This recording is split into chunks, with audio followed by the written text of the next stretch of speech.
भागवत महापुराण। सकृदयदर्शितं रूपमेततात् कामया तेन घना मत्कामः शनकैः साधु सर्वान् मुच्यति ವೃಚ್ಛಯಾನ್. ಭಾವಾರ್ಥ: ಜೀವಿಯು ಕಾಮರಹಿತನಾಗುವುದು ಸಾಧ್ಯವಿಲ್ಲ. ಅವನು ನಿರ್ಜೀವ ಶಿಲೆಯಲ್ಲ. ಅವನು ಕೆಲಸ ಮಾಡುತ್ತಿರಬೇಕು, ಯೋಚಿಸುತ್ತಿರಬೇಕು, ಅನುಭವಿಸುತ್ತಿರಬೇಕು, ಇಲ್ಲವೇ ಸಂಕಲ್ಪಿಸುತ್ತಿರಬೇಕು. ಆದರೆ ಐಹಿಕವಾಗಿ ಯೋಚಿಸಿದಾಗ, ಅನುಭವಿಸಿದಾಗ, ಸಂಕಲ್ಪಿಸಿದಾಗ ಬದ್ಧರಾಗುತ್ತಾರೆ. ಇದಕ್ಕೆ ವ್ಯತಿರಿಕ್ತವಾಗಿ ಭಗವಂತನ ಸೇವೆಯ ಬಗ್ಗೆ ಯೋಚಿಸಿದಾಗ, ಅನುಭವಿಸಿದಾಗ, ಸಂಕಲ್ಪಿಸಿದಾಗ ಹಂತ ಹಂತವಾಗಿ ಸಕಲ ಬಂಧನಗಳಿಂದ ಮುಕ್ತರಾಗುತ್ತಾರೆ. ಭಗವಂತನ ದಿವ್ಯ ಪ್ರೇಮಮಯ ಸೇವೆಯಲ್ಲಿ ಹೆಚ್ಚು ಹೆಚ್ಚು ತೊಡಗಿದಂತೆಲ್ಲ ಹೆಚ್ಚು ಹೆಚ್ಚು ಅದಕ್ಕೆ ಕಾತರರಾಗಿರುತ್ತಾರೆ. ಅದು ಭಗವತ್ ಸೇವೆಯ ದಿವ್ಯ ಲಕ್ಷಣ.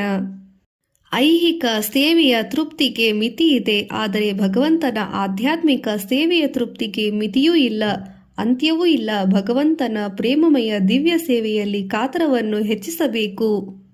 ಆಗಲೂ ಅವನಿಗೆ ತೃಪ್ತಿ ಪಡೆಯುವಲ್ಲಿ ಮಿತಿಯಾಗಲಿ ಅಂತ್ಯವಾಗಲಿ ತೋರುವುದಿಲ್ಲ. ಭಗವಂತನ ತೀವ್ರ ಸೇವೆಯಿಂದ ಅವನ ದೈವಿಕ ಸಾನ್ನಿಧ್ಯವನ್ನು ಅನುಭವಿಸಬಹುದು. ಆದ್ದರಿಂದ ಭಗವಂತನನ್ನು ಕಾಣುವುದೆಂದರೆ ಭಗವತ್ ಸೇವೆಯಲ್ಲಿ ಮಗ್ನನಾಗುವುದೆಂದು ಅರ್ಥ. ಏಕೆಂದರೆ ಭಗವತ್ ಸೇವೆ ಮತ್ತು ಭಗವತ್ ರೂಪ ಎರಡೂ ವಿಭಿನ್ನವಾಗಿದೆ. ಪ್ರಾಮಾಣಿಕನಾದ ಭಕ್ತನು ಭಗವಂತನ ಸೇವೆಯನ್ನು ಪ್ರಾಮಾಣಿಕವಾಗಿ ಮಾಡುತ್ತಾ ಹೋಗಬೇಕು. ಅದನ್ನು ಹೇಗೆ, ಎಲ್ಲಿ ಮಾಡಬೇಕೆಂದು ಭಗವಂತನೇ ಸರಿಯಾದ ಮಾರ್ಗದರ್ಶನ ನೀಡುವನು. ನಾರದರಲ್ಲಿ ಐಹಿಕ ಕಾಮನೆಗಳಿರಲಿಲ್ಲ. ಆದರೂ ಭಗವಂತನ ಬಗ್ಗೆ ಅವರ ತೀವ್ರ ಅಪೇಕ್ಷೆ ಹೆಚ್ಚಿಸಲಿಕ್ಕಾಗಿ ಮಾತ್ರ ಭಗವಂತನು ಅವರಿಗೆ ಹೀಗೆ ಸಲಹೆ ಇತ್ತನು. ದಿದೃಕ್ಷುಸ್ತದಹಂ ಭೂಯಃ ಪ್ರಣಿಧಾಯ ಮನೋಹೃದಿ ವೀಕ್ಷಮಾಣೇಸ್ಪಿ ನಾಪಶ್ಯಮಮಿಪೃತ ಇಮಾರುತಂ. ಭಾವಾರ್ಥ: ಭಗವಂತನ ದಿವ್ಯ ರೂಪವನ್ನು ಮತ್ತೆ ನೋಡಲು ನಾನು ಬಯಸಿದೆ. ಆ ರೂಪವನ್ನು ಕಾಣುವ ತನಕ ಹೃದಯದಲ್ಲಿ ಏಕಾಗ್ರತೆಯನ್ನು ಸಾಧಿಸಿದರೆ ಮತ್ತೊಮ್ಮೆ ಭಗವಂತನನ್ನು ಕಾಣಲು ನನಗೆ ಸಾಧ್ಯವಾಗಲಿಲ್ಲ. ಹಾಗಾಗಿ ನಾನು ಅತೃಪ್ತನಾದೆ, ತುಂಬ ದುಃಖಿತನಾದೆ. ಭಗವಂತನ ರೂಪವನ್ನು ಕಾಣಲು ಯಾವುದೇ ಯಾಂತ್ರಿಕ ಪ್ರಕ್ರಿಯೆ ಇಲ್ಲ. ಅದು ಭಗವಂತನ ಅವ್ಯಾಜ ಕೃಪೆಯಿಂದ ಸಂಪೂರ್ಣವಾಗಿ ಅವಲಂಬಿಸಿದೆ.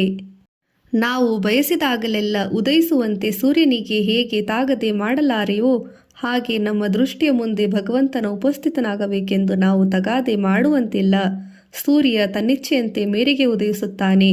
ಹಾಗೆ ಭಗವಂತನು ಕೂಡ ಕಾರಣರಹಿತ ಕರುಣೆಯ ಮೇರೆಗೆ ಉಪಸ್ಥಿತನಾಗಿ ಅನುಗ್ರಹಿಸುತ್ತಾನೆ. ಭಕ್ತನು ಸದವಕಾಶ ಕ್ಷಣಕ್ಕಾಗಿ ಸುಮ್ಮನೆ ಕಾಯಬೇಕು. ಭಗವಂತನ ಭಕ್ತಿ ಸೇವೆಯಲ್ಲಿ ತನಗೆ ವಿಧಿಸಲಾದ ಕರ್ತವ್ಯವನ್ನು ನಿರ್ವಹಿಸುತ್ತಾ ಹೋಗಬೇಕು. ನಾರದ ಮುನಿಗಳು ಅದೇ ಯಾಂತ್ರಿಕ ಪ್ರಕ್ರಿಯೆಯಲ್ಲಿ ಮತ್ತೆ ಭಗವಂತನನ್ನು ಕಾಣಬಹುದೆಂದು ಯೋಚಿಸಿದ್ದರು. ಅದು ಮೊದಲ ಪ್ರಯತ್ನದಲ್ಲಿ ಯಶಸ್ವಿಯಾಗುವುದಿಲ್ಲ. ಆದರೆ ಅವರು ಅತ್ಯಂತ ಪ್ರಯತ್ನಪಟ್ಟರು. ಎರಡನೇ ಪ್ರಯತ್ನದಲ್ಲಿ ಯಶಸ್ವಿ ಗಳಿಸಲಾಗಲಿಲ್ಲ. ಭಗವಂತನು ಎಲ್ಲ ಋಣದಿಂದ ಸಂಪೂರ್ಣ ಸ್ವತಂತ್ರನಾಗಿದ್ದಾನೆ.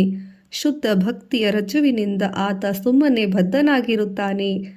ಐಹಿಕ ಇಂದ್ರಿಯಗಳಿಂದ ಅವನನ್ನು ಕಾಣಲು ಗ್ರಹಿಸಲು ಆಗದು. ವ್ಯಕ್ತಿಯು ಪೂರ್ಣವಾಗಿ ಭಗವಂತನನ್ನು ಕರುಣೆಯಲ್ಲವಲಂಬಿಸಿ ಭಕ್ತಿ ಸೇವೆಯಲ್ಲಿ ವಿನಮ್ರವಾಗಿ ತೊಡಗಬೇಕು. ಭಗವಂತನು ತೃಪ್ತನಾಗಿ ಅನುಗ್ರಹಿಸಿದಾಗ ಮಾತ್ರವೇ ಅವನು ಇಚ್ಛೆಯ ಮೇರೆಗೆ ಅವನನ್ನು ಕಾಣಬಹುದು.